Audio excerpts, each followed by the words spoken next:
Let's have a look what typically can go wrong if your corrective and preventive actions are not functioning well.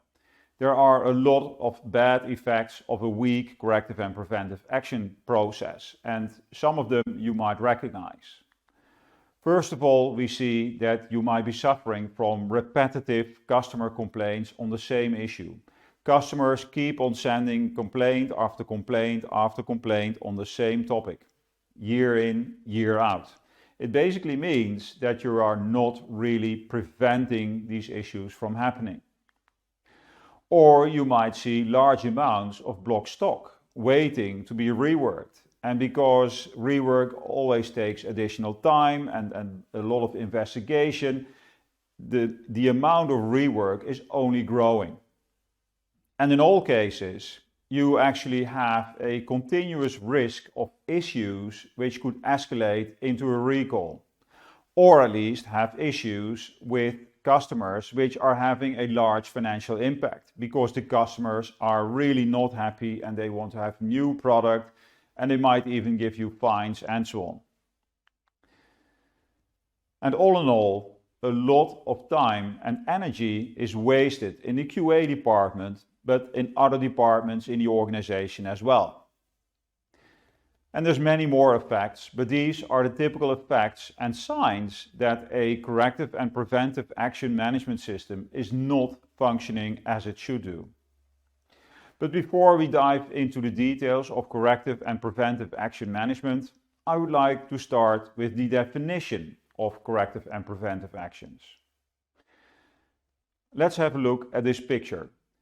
If you have a problem and the problem has already occurred and you need to solve things which have been caused by the problem, that's the part of the corrective action.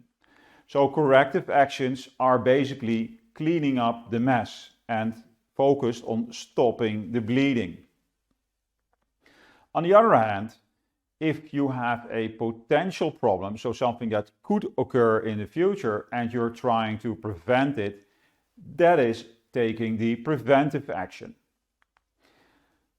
And preventive actions are eliminating the root cause to avoid the potential problem from happening in the future. So that's the big difference. Corrective actions always happen after the problem, whereas preventive actions try to actually prevent the problem from happening in the first place. And we see that especially corrective actions are mandatory in a lot of quality and food safety management systems and also in GFSI certification schemes.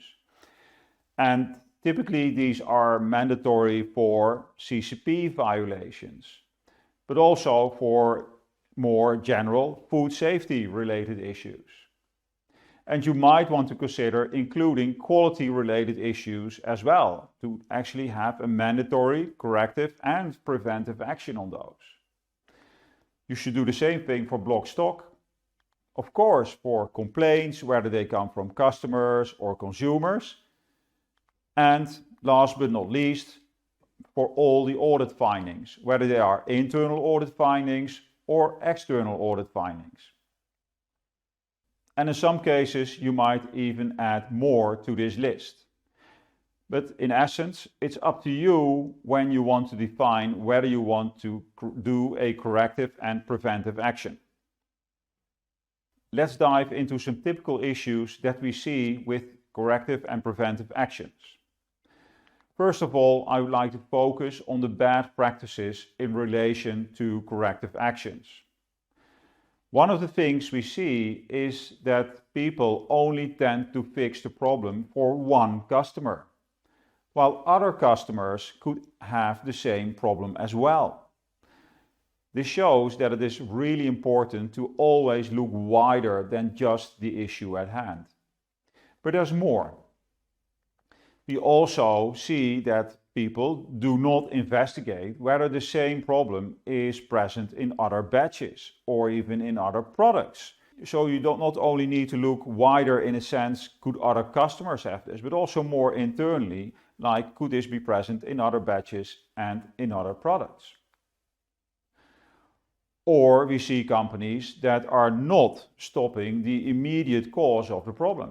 So basically the problem just continues to grow and grow and grow. If you know there's something wrong with the product that you are producing now, it is best to stop the production line and not continue production, because the only thing you're going to do is create a lot of block stock. And another thing that we see happening quite often is that people forget to check whether the corrective action was really effective. Did the bleeding really stop? Or did you get all the products back from your customer? Or was all the product actually blocked and was it properly reworked? And did you verify that? If not, the problem might still continue, or it might continue in another guise.